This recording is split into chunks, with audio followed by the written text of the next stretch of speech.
his eyes. They're the eyes of a man obsessed by sex. Eyes that mock our sacred institutions. Bedroom eyes, they call them in a bygone day.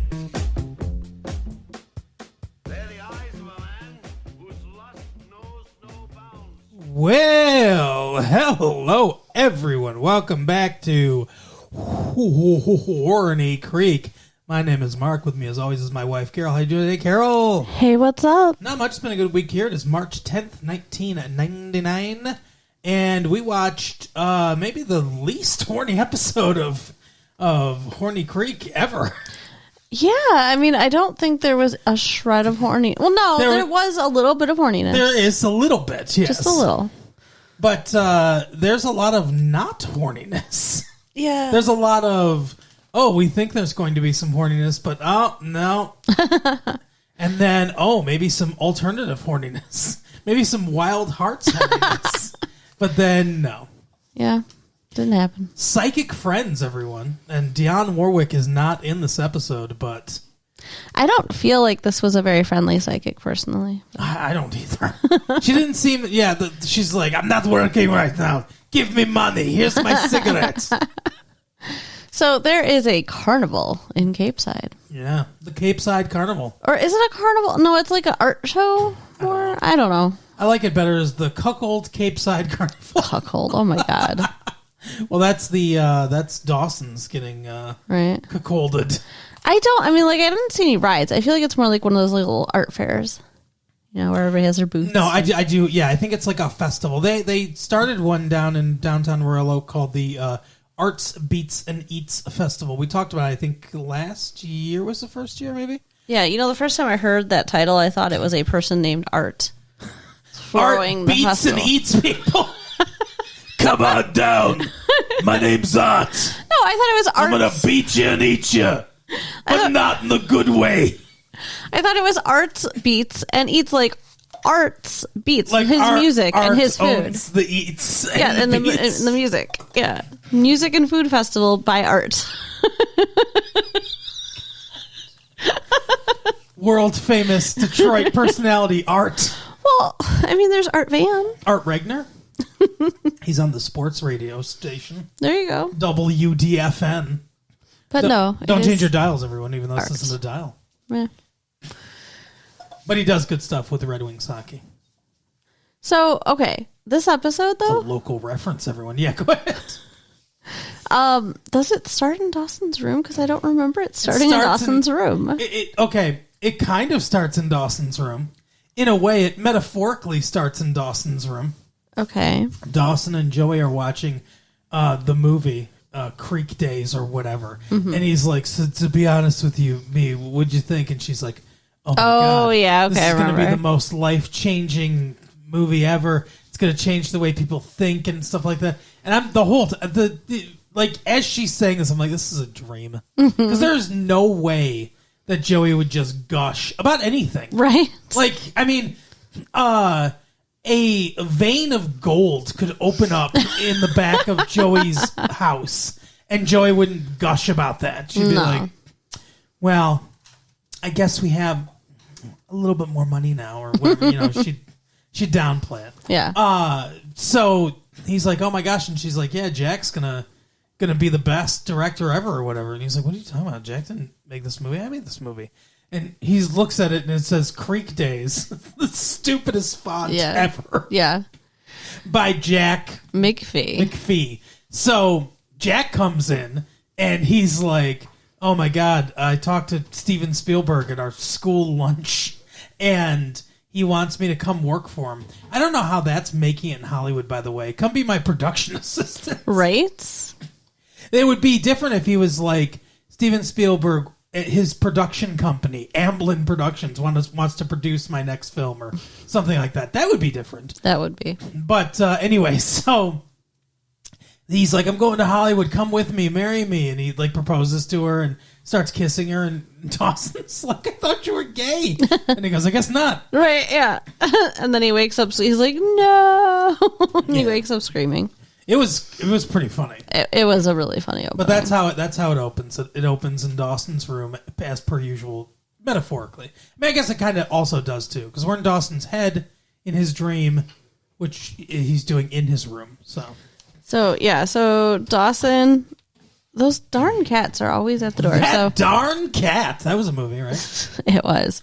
They're trying to break in. Yeah, all the begging that you hear in the background and the eventual busting open of the door that will occur, that's the cats. Yeah, before we had the cats, the begging was me begging for sex. But now it's the cats. Oh, my goodness. But they're not begging for sex. No, come on now. Before we weren't married, there was no begging. The begging starts now. That's true. That's right. Now I have to actually do things like the laundry and foreplay. We're the horniest thing about Horny Creek right now. Right? So I think Dawson might be a little horny for his teacher, though.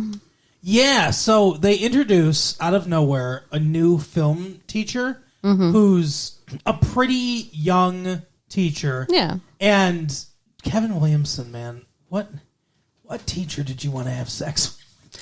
Yeah, he definitely did. That you didn't get to have sex with. Yeah, he is definitely living vicariously. It's written in everything he's ever fucking done.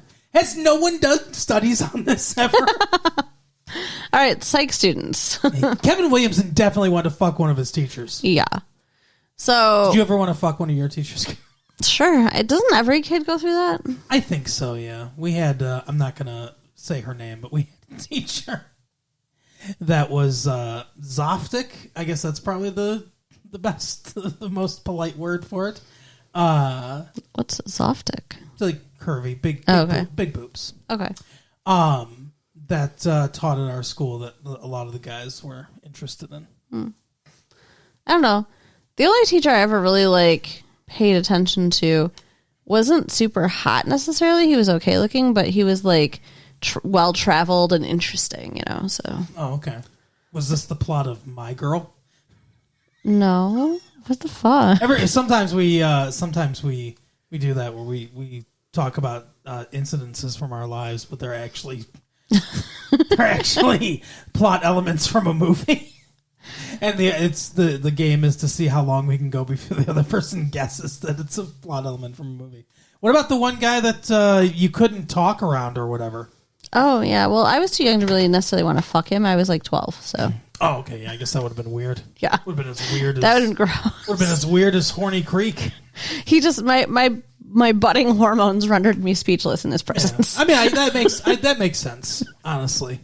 But anyway, so after the opening, we get to the main attraction, which is this, art fair or whatever that's going on in Cape Side. And the teacher, they're watching, what were they watching? Mr. Smith Goes to Washington or something? I don't know. They're watching a Frank Capra movie. And Michelle Williams, who plays, I can't remember her name, but the neighbor girl, Jen, yeah, thank you. Jen's like, yeah, Frank Capra's a fucking pussy or whatever. He's always it's whatever pie-eyed kind of shit. You know what I mean? Like she's. Do you not remember this? I don't. You're looking at me completely blankly. They're talking. This is where we get introduced to the teacher. They're talking in the film class about the movie, and she's like, "Oh, whatever. He makes these warm, fuzzy movies, whatever." And Dawson's like, I actually disagree. I think he's really cynical, and if you look at his movies, I think there's a more cynical edge to him. And he's talking about he makes movies where how he wants the world to be, and he's talking about the different characters and stuff like that, and one of them is going to commit suicide in It's a Wonderful Life, and then Mr. Smith Goes to Washington. It's all about government corruption and stuff like that. And I do kind of get what he's talking about. Sure, where Capra in a lot of his movies does portray the world as awful. And it's but it takes this one guy to make it into what we want. Right. Kind of thing. And that's where the pie-eyed comes in. Right. And so the teacher's like, oh, I agree with you, Dawson. She starts giving him a back massage and stuff like that. She does not. But yeah, so I'm thinking ooh, maybe. But then, almost immediately after, and I think this has to be deliberate, almost immediately after he leaves the thing, and we cut to, well, we don't cut to, but he runs into his dad, who's teaching English now. And I'm like, oh, they're working together. I'll bet the dad wants to fuck her. Right. Yeah, and I want to know why his dad is suddenly teaching English, because his dad had no career. His dad can't even speak English. And like, it's like he's been trying to figure out what he's going to do with his life and stuff. Like, you don't just decide to be a teacher. Like, you have to go to school and get a degree to be a teacher. Does he have a degree? What is it in? Is it in secondary education? Because, like, if not, don't you need, like, a master's in whatever subject he's teaching? I mean, I guess his dad could have, like, a higher degree in English, I guess. I mean, that's the kind of thing you'd sit around and not do much with, so maybe. I don't know, actually, to be honest with you. If you don't have a focus in secondary education, do you need a master's degree to teach at the high school level? I don't think so. I think the only requirement is a bachelor's degree. But what I do know is that he would have to he'd have to get his teaching certificate. Yeah. Which means he would have to go to whatever, probably Boston, whatever major cities around them that has the testing board and pass the test to get his teaching certificate. I guess it just makes me a little more irritated with him to realize that he has a degree. Right. That he's been sitting on for however many years. Yeah. Like, while his wife is, like, working and he's, like, they're having problems in their marriage and stuff. And she's like, you need to help the family. And, like, I thought he just didn't want to get a job. But, like, dude. God, you'd totally cheat on him, wouldn't you? I mean, I more and more see her points, I guess. Right. But anyway, so, yeah, he's a teacher at the school now, out of nowhere, just probably because it's easier to write him into storylines if he's a teacher at the school. They don't need any more sets. Yeah, exactly. They tried out his apartment set one time, and they're like, this is too hard to dress. So he's there, and, yeah, that got me thinking of that. And then we kind of just, like, so we established that Dawson is having anxiety about his film.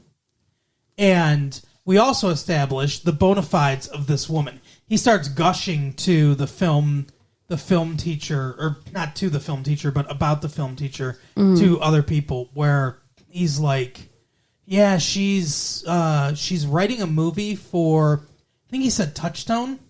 Or, yeah, something like that. Columbia, something like that. But he's writing a movie for them, and she's on sabbatical right now to write, and she's teaching here at Cape Side while she does it. So seems kind of weird, but yeah, her too. Like, why are you both a teacher and writing, like, film? Like, do they not think teaching's a real profession? I don't. Maybe not. I don't know. It's not something you just do on a whim for a while. The only real teachers are sadistic ones that want to torture their students, or want to fuck them, and they get forced. Yeah, or want to fuck them. Right? It's a place to meet kids, or yeah. Frank Williamson definitely has some issues with teachers. Yeah, Kevin Williamson, whatever his name is, Frank Capra, whatever. It's all good. Oh my god, Kevin Capra and Frank Williamson. Yes, sir. Anyway, so then we get to the carnival / art fair, and there's a psychic tent. Yeah. Why does every psychic have a tent? I think it's supposed to, like, give you the traveling gypsy vibe. Yeah, I guess so. Because they're like the original, psychics, I think. Yeah, charlatans. People that are trying to rob other people. Goodness. Oh, no. We like the Romani. So yes. Don't, if you're a Romani, don't come after us. Forgive me for using the term gypsy. I apologize. Yeah, maybe they don't care. I don't know. Yeah, I don't know either. I mean, like, my whole life, that's what I've always heard. So, well, growing up, I didn't realize that. Now, don't get offended. That the term "gyp" came from that. Oh yeah. Oh, that's not cool. Don't gyp me, or whatever. That comes from gypsy.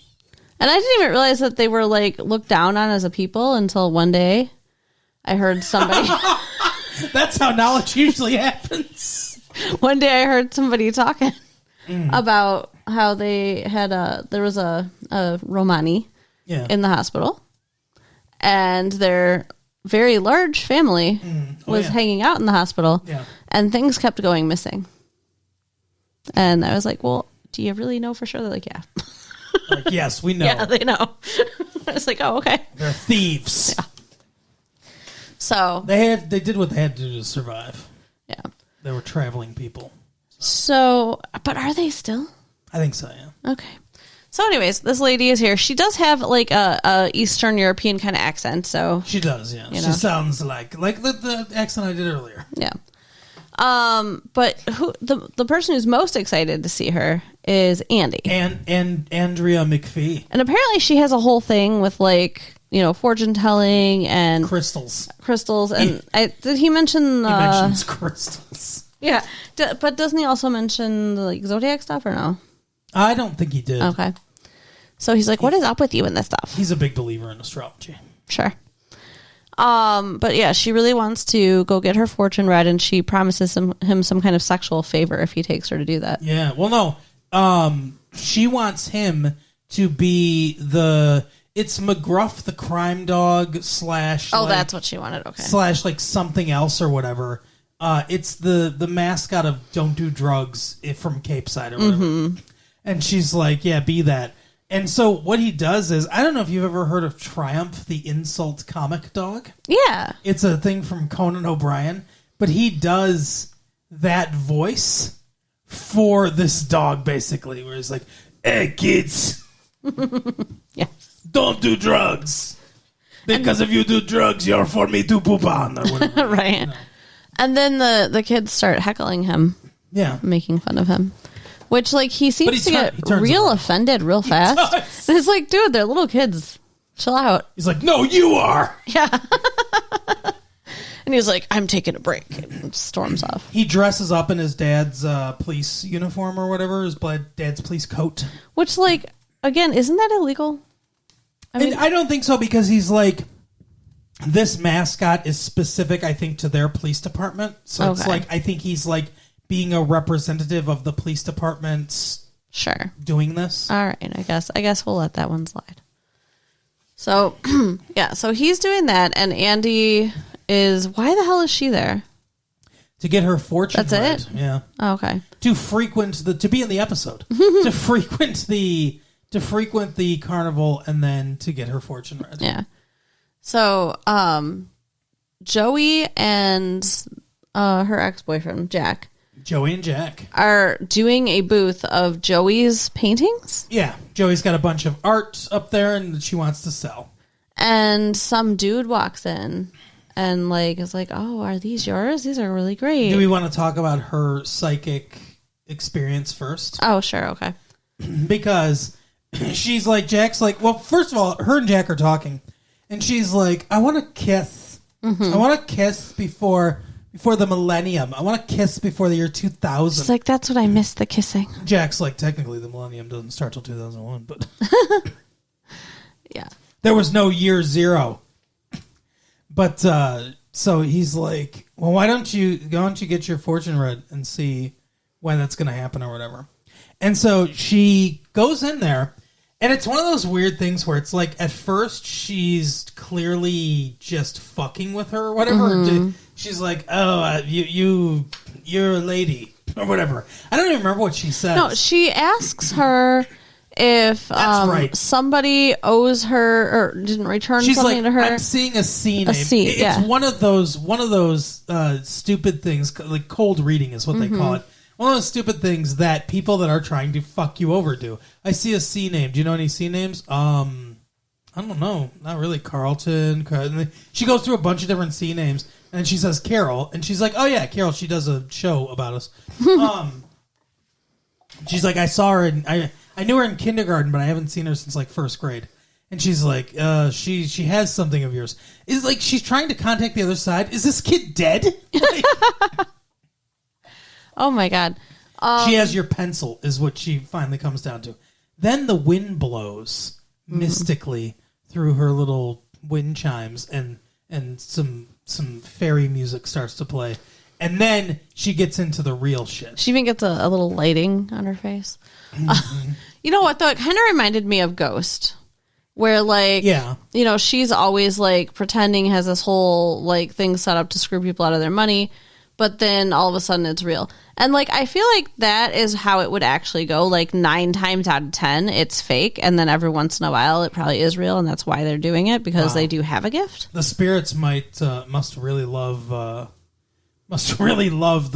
kids from Caveside then. Because she read all 3 of them Right. What you would consider honestly. Yeah. Although, I mean, also, I feel like something else they would probably specialize in or whatever would just be reading people. And, sure. I mean, like, with what she says to Pacey, I feel like that was more of a reading him as a person than necessarily, like, just knowing things. I guess that's true, because she does not tell him his future at all. She just talks about how he is. But to Joey, she says, you fucking push people away. You've been through a lot of pain in your life, more than someone your age should have to go through.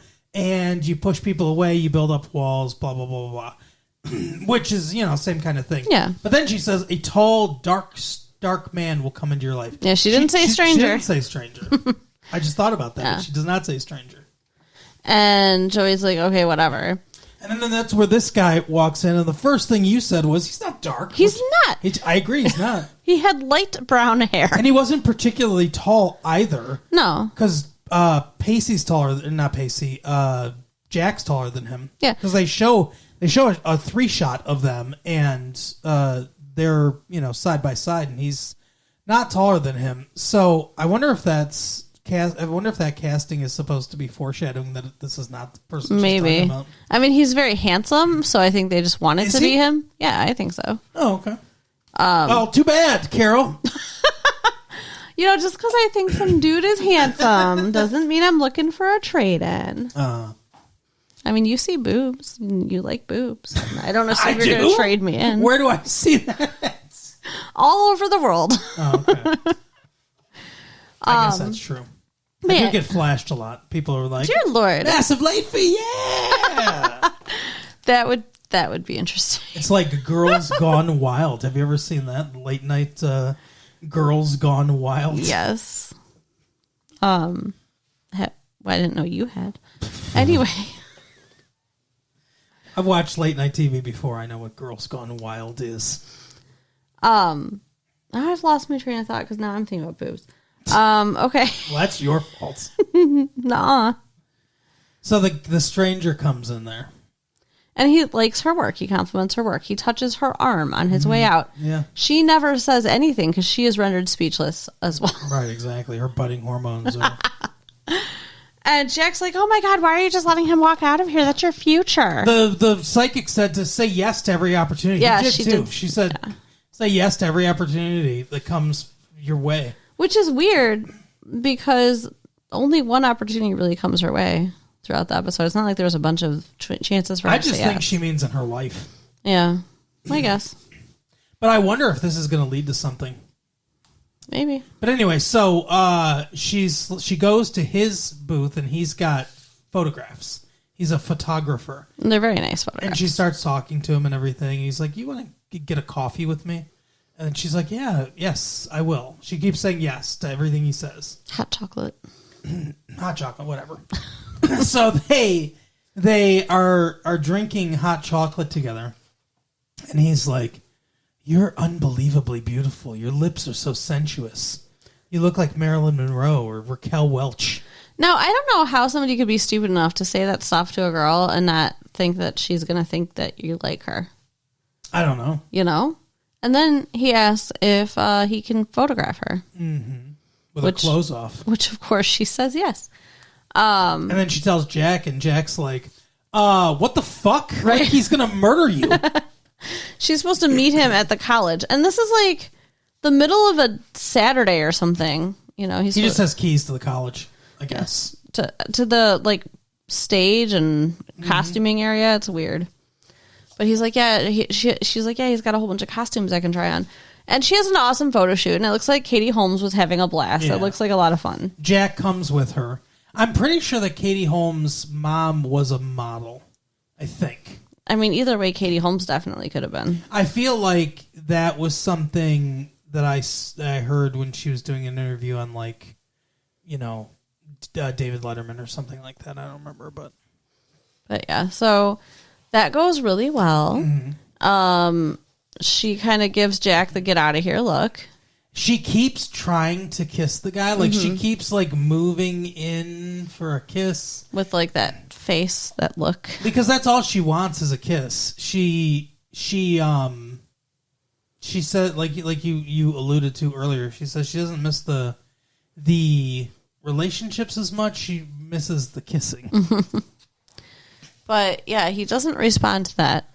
And then earlier, by the way, when he's shooting the stuff, he says to Jack, he's like, "So are you guys?" He's like, "No, just friends. We're friends." And he's like, "Oh, cool, good." He said, "Good." And then, so afterwards, she's trying to kiss him and stuff. She's leaning in. She's like 3/4 of the way there, and he's like, "So, your friend Jack, is he seeing anybody?" Yeah. So bucket of cold water in her face. No He's good. gay, everyone. So she is devastated and mad and mopey, and she tells. I mean, she's a little mopey. She tells Jack. She's like, "Jack, you got to get better gaydar. Yeah, which is mean. Find it online." That was really mean. And he's like, "Oh yeah, okay, I'll just work on that." Like, yeah. And she's like, "So he wants you." So I told him you meet him by the fire or whatever at 11 after the carnival. She's like, "What the fuck?" He goes, "Just because I'm gay doesn't mean I want to fuck every guy I see." Yeah, he's like, just because there happens to be one other homosexual in this town does not mean that we are, required to date each other. Exactly. Which is true. Yeah, she was very presumptuous. However, like, the guy is really nice looking, and Jack hasn't had a boyfriend or a date or anything, so I can see why she would make the assumption that he would want to go. Yeah, well, they kind of have a very small fight, and then it comes out. I mean, they're very quickly transitioning him into the gay best friend. Yeah, and then he's like, "Listen, I'm struggling with my not his sexuality. He's for sure gay, but he's struggling with living it." Mm-hmm. And I have to imagine that's probably is something that people who are homosexual struggle with. Sure. Dating for the first time, kissing, stuff like that. It's how we all feel when we're 14, but they have to go through it when they're older a lot of times. Yeah, for sure. Yeah, he's scared. Mm-hmm. So instead, Joey goes and meets the guy and tells him Jack's not coming or whatever. She says that it wasn't her place to accept an invitation for him, and she just kind of talks to him about stuff. And he says they're talking about relationship stuff because she gets hit with some fucking shit. He's like, "Yeah, I'm on the rebound. I just broke up with somebody, and that's a big reason why all this is happening." And she's like, "Why'd you break up?" And he goes, When we first broke up, I could have given you 1,000 reasons or whatever, but it just all seems so stupid now and everything. And she's like, you can see all this is hitting her. Mm-hmm. Yep, it is hitting her hard, and she's thinking, "Oh my God, what'd I do?" Because he said they were friends for years first, and all that stuff. So it was all very similar. Yeah, his name was Gay Dawson, actually. And she starts looking for Dawson because she's having a change of heart. Yep. Earlier in the episode, Dawson is looking for her after he gets his feelings hurt because he takes this teacher. This is something very interesting. Yeah. Do we want real quick? I'm just going to touch on the fact that Andy, while Pacey's doing his whole thing, Andy goes into the psychic. Don't get mad. I'm not mad. Andy goes into the psychic tent and runs out. We don't hear what she says. No, yeah, they never tell us. I thought they'd tell us at some point. They do tell us. But she runs out of the. I love. It's like I can just pantomime the episode for you. It's like I'm reenacting it for you. I love it. If it's been more than a few hours, you just. I'm like a goldfish. Brain. Yeah. Anyway, she runs out of the tent. And we don't know what the psychic has said at the time. Then we cut to Dawson, and Dawson is palling around with this woman, and they're talking about life and film and stuff like that. And this is where you get kind of like a romantic idea from her. It doesn't help that Dawson is 9 inches taller than this woman. And we see the camera angle is pointed up, tilted up at him and tilted down at her and everything. Mm-hmm. But he's and even the two shots, like I said, he's way taller than her. And so they're talking about her writing and stuff. And he's like, you give me a lot of hope and stuff. You're from a small town, and you made it in Hollywood. And she's like, I heard you made a movie. And he's like, oh, and she's like, I figured you'd want to show it to me. He's like, it's not really ready yet, and all this stuff and everything. And they seem kind of flirtatious and everything. And then as they're going on, he's like, I want to show you my movie. And she's like, I thought you'd never ask. Mm-hmm. And she mentions how, like, his dad brags about him in the staff lounge, and she's heard all about it from his dad. And when he's inside her, he's bragging about Dawson. What the fuck? Spoilers. I'll bet you my son would be much better at this. Oh wow. What do you mean spoilers? We don't know. Mm-hmm. There's no indication that they've had sex. We don't know. We know that they're dating or something. Well, yeah, something. Anyway. More will come out next episode for sure. Dawson shows her his movie. They do a screening in a little theater. Like, again, how do they get all these, keys to this extra stuff these that kids normal just have people access to everything. Don't have? But yeah, he shows her his movie, and she's like, oh, it's fine. Uh-huh. Which right there, that was cutting enough. Could have stopped there at fine. Yep. But he's like, oh no, like, be honest with me. Tell me everything that you think. Means a lot to me. And she tells him. She fucking rips it apart. Yeah. Like how it's just like sappy and insipid, borderline plagiarism, derivative of everything she's ever seen in her life. Yeah. The characters don't mean anything. They're paper thin. The writing's terrible. She fucking rips through this movie. Now, it's hard to remember because James Van Der Beek is 45 years old. But he's supposed to be 16. Right. And she's his teacher. He's a 16-year-old who made a movie that won an award at a festival and got him grant money to make this movie. Which is also going to festival, I believe. Yeah, which is going to festival, but it's, he's a 16-year-old kid that's made 2 feature-length films. Written and shot 2 feature-length films. She's fucking teaching high school. Like, how well is your career going? Right? Or you have to teach high school and while you're writing your script or whatever.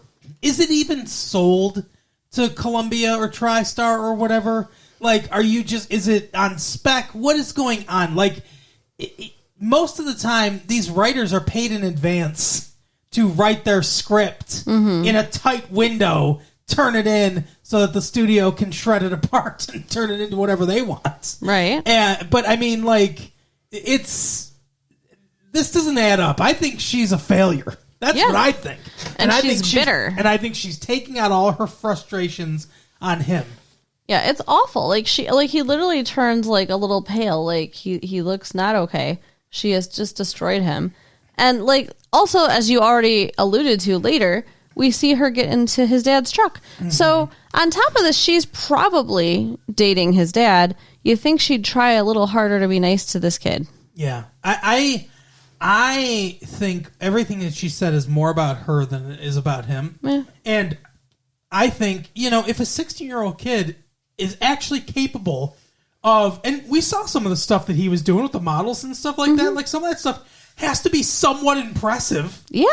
She was like, the shooting style was flat and uninspired and stuff. And it's like, he's 16. Right. What do you want? Like, he's inspired by Steven Spielberg right now. He hasn't grown into an artist yet. And he's got like a $2,000 budget. Like, what the hell do you expect? And so then when he goes home later, he destroys the model town of Cape Side, which is sad as fuck. Like you said, Jack put a lot of work into that. Right. He's all angry and mopey and sad, and like he was talking about earlier, like the only thing he cared, like he wanted Katie Holmes or whatever, and then she didn't want him, obviously. That's like, the previous episodes. But he's like, I realize like all I care about is being a filmmaker. I need to be a famous filmmaker. That's all I want. So this is all his like hopes and dreams, and she's just shit all over it. Yeah. Yeah, she's an awful person. Yeah, awful. Even if you thought it was really, really bad, at 16. At 16, it's an accomplishment to have that much drive to write 2 scripts and film 2 movies. And he has to have some kind of talent. Or he wouldn't have won an award. Exactly. So, anyway, he's in his room and he's like, contemplating everything after he's destroyed the fucking model town. And we see Katie Holmes, Joey's outside, looking up at his window. And it's like it goes back and forth between the two of them. And then he turns out the lights. And I guess she kind of... he tries to call her. Yeah, he does. He picks up, it rings once and he hangs up. Yeah. And she's not home anyway, but... Right. Prior to that, though, right after the teacher had destroyed him, he was looking for her, and he saw her and Jack together, like, oh, yeah, that's right, palling around and being happy. I don't know why that dissuaded him, though, because they're not a couple anymore. No, so friends. What is he jealous of? Like, just go up there and be like, hey, I need to talk to you. Yep. I think maybe he's thinking he's been replaced as the person that she confides in, talks to, the best friend kind of person, which is probably even worse than being replaced as the boyfriend. Yeah. So, I think poor Dawson. I think that's what he's thinking. But yeah, so they both wanted each other today and didn't go to each other. Did Dawson got a reading too? Dawson went to the psychic, and the psychic's like, "We're closing" or whatever, and he's like, "Yeah, what else is new? I'm a fucking loser and stuff." And she's like, she sits down with him, and she picks up a tarot card, and she's like, "Ooh, the Lovers, very interesting." And he's like, "What are you talking about?" And she's like, "You have someone that's a soulmate surrounds you or whatever. You've known them many lifetimes." And he's basically like, "Why do they keep rejecting me?" And blah, blah, blah, blah. And she's like, "What was once lost can be found again." Mm-hmm. And then she just disappears. Like, we're supposed to believe she's mystical because he looks over and she's gone. Yeah. Like, dude, she just got up, okay? It's all right. Chill. I always wish we had angles of, like, an angle of the other thing, like Dawson's looking away and stuff, and she just like jumps up and runs. He's gonna think I'm magic if I do this. It was kind of silly. It's like whenever I watch Halloween, I think that when the camera pans away, like Michael Myers is just kind of like standing there or whatever, the camera pans away and then pans back and he's gone. I always think like if the camera stayed on there, he'd just be like, and like just runs into a bush. That's awesome. Anyway, so he gets his psychic read, and yeah, she almost goes to his room. But then decides not to because he turns his light off, I guess. I don't know. And she's like, oh, never mind. I guess not. Too late. Like, he was just awake. Again, should have said yes to that opportunity, right. Katie Holmes. Again, though, like, just like he was like, oh, nope, she's talking to Jack. She's like, oh, no, he turned off his bedroom light. Neither one of these things mean anything, people. Mm-hmm. Whatever. What's his name? So Andy comes to Pacey and says, while they're at the fair, this is the part you don't remember, so I'll explain it to you. And he's like, "What's wrong? Can you tell me what's wrong?" Because they had a couple conversations throughout the day where she was very curt to him and just like runs away or whatever. Mm-hmm. And he's like, "What's wrong? What did she tell you?" And she goes, "The psychic said that all the pain and stuff that I've been through is just the beginning, and that it's gonna get worse." And wow! And she was like, "I have to." Were you falling asleep? I don't know. I don't remember why. I don't know why I don't remember this. She's like, I have to believe that the stuff that I've been through is the worst, and things are going to get better and everything. And he kind of is like, he's like, your future's so bright and you're so smart and all this stuff and everything. And she's an idiot. And she's just a charlatan. Mm-hmm. And they hug and everything. But she can tell she's kind of shook. And so that's why Pacey goes to her and he's like, hey, fuck you. Why don't you fucking tell people good things and stuff like that? And she's like, that wouldn't be the truth. And he's like, well, you're a fucking bitch. And she goes, you know what? You wear a mask.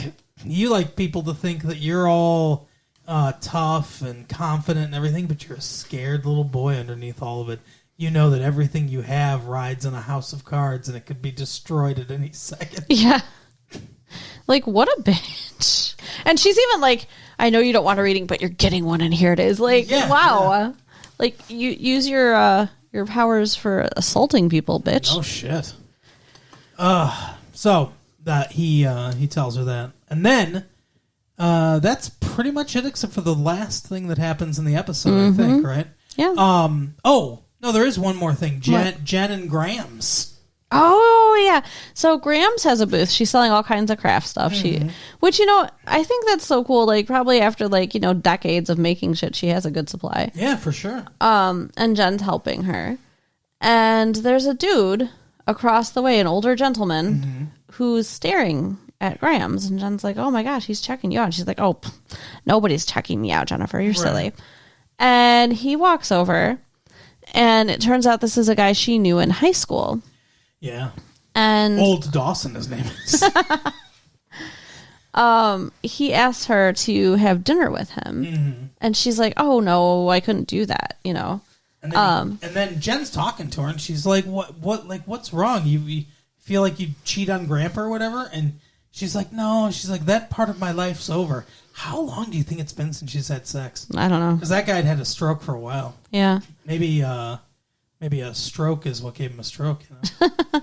So then the guy comes back with a rose and asks her again. Yeah, Jen's like, what if he comes back? Don't say no. Say yes. So she tries to say no, and then she agrees. And so they're supposed to go out to dinner. Yeah, and she's like, I can't believe anybody would look at me, look how old I am and stuff. And Jen's like... You know what? The funniest thing is she goes... Because she does say that about how she looks old and stuff like that. And she's like, I mean, we went to school together, and I look like I could be his mother or whatever. He looks like David Crosby's dad. Why does she think that she looks any older than this dude? Yeah, I don't know. Yeah, he does not look young in any way. Not at all. But Jen's like, come on, let me give you a makeover. So assumingly, she shuts down her booth to go do this because it's the middle of the day. So this was obviously very important to her. So Jen dyes her hair. Dyes her hair red or brown or whatever. Probably auburn. I don't know. Does it up nice, gives her makeup, helps her pick out an outfit. Yep. Goes through her whole wardrobe. I think she's wearing Jen's clothes. I don't know. Right. But she looks amazing. Well, that's why it says slut under her shirt, I guess. She looks so pretty. Uh-huh. She, her hair's down. Usually it's up in the big harsh bun and stuff. She looks awesome. Yeah. And Jen sees her later just sitting by herself looking sad. And she's like, what, did he stand you up? And she's like, his wife wasn't feeling well, so he had to cancel. What the fuck, old man? What balls, too, to be like, oh, yeah, my wife's sick, sorry. You brought her a red-ass rose. It's not, you're trying to gaslight her and act like, oh, you were just friends going to go have dinner because you're married? Fuck you. You think that's what it was? Or do you think he's just so cavalier he doesn't fucking care if she knows he's married? I don't know, but I think he wanted to fuck her. If he cares at all about his wife enough to be like, I'm going to cancel my date because she's sick, then he shouldn't be cheating in the first place. I agree. So, was it a misunderstanding on our part? Is that what it's supposed to be? I don't know. Is it supposed to be he's an asshole? Because my first reaction was, what a fucking piece of shit. What an asshole. But maybe... Now that we're talking about it, because it's all filmed from her perspective, basically, right. So we feel for her. But maybe it's supposed to be that it was a misunderstanding, and he did just want to go as friends, and was trying to be sweet with the flower or whatever. And it's a reinforcement to her that guys aren't gonna be interested in you. Mm-hmm. Well, Jen says, Grams, I'm so sorry. I don't know how I misread that or something. Jen says that too because she was the one saying oh, he's checking you out. Yeah, that's true. She does say that. So I guess it's supposed to be. I guess he's not supposed to be an asshole. It's supposed to be a misunderstanding. But then they shouldn't have had him bring her a red rose. Any other color even would have been all right. Yellow. Right, but not red. Yellow. That could have been friendship. That could have been foreshadowing. Yeah. That could have been oh, he's bringing me flowers, but then keen observers will be well, that's a friendship one. Yeah. But yeah, he was very flirty. I don't know. It was weird. I feel so bad for Grams. Yeah, me too. But she's like, oh, but Jen, this has given me, hope and, reinforced things for me that my life's not over. Yeah. So now she's still interested in dating, I guess. I'm no longer dealing with vaginal dryness, she says. How old do you think she's supposed to be? I think she's supposed to be in her 60s. Really? Because I was thinking 70s, but I think she's supposed to be in her 60s. Hollywood does this thing where it's if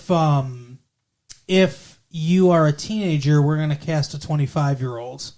But if you're supposed to be 60, if you're supposed to be anything over 55, we're going to make you look 80. Yeah. Yeah. And like, that's what they do. That's true. Because this actress is definitely, she's an older actress, but she's definitely being made to look older than she is. Yeah, as we see when they made her look like nice tonight. Yeah. So. But then one more thing happens, Carol. Yep. Near and dear to your heart. Joey? The tall, dark man walks into her life. Mm-hmm. As she's going home, there's a guy standing on her doorstep. Mm-hmm. Turns around, and it is, to quote Joey, Daddy. Yeah. Her dad's out of prison. Yeah, it's her actual father. What the fuck? She's not sexually excited. I don't like it. No? You don't like it? Mm-mm. Why? I don't know, because, like, the relationship was so rocky. Although, I guess they ended on a good note when she was visiting him before. Yeah, they did. Maybe it'll be good. But I'm worried for her. I think it's just going to be another thing that's going to upset her life. I think he escaped. Well, we'll see. I mean, it's not like he's in for life for murder or something. No, just drugs. It was drugs. He could be out. Yeah, I don't know. Maybe. We'll see. We'll see what happens. I am worried because, like, I think he brings a certain amount of drama with him, and I think that, obviously, the show's going to use this for drama. Yeah. But, yeah, I don't know. We'll see. She seems happy, at least for now. Yep. But that is the episode, everyone. Carol, tell the people where they can go to find more shit of ours. So you can check out our Patreon at patreon.com/retrolatefee, I believe. Yes, that's correct. You can go to our website at www.retrolatefee.com. Mm-hmm. You can write us at latefee1994 at AOL.com. Yes. And share the tapes with your friends. All right, we'll see you next time. Bye. Bye.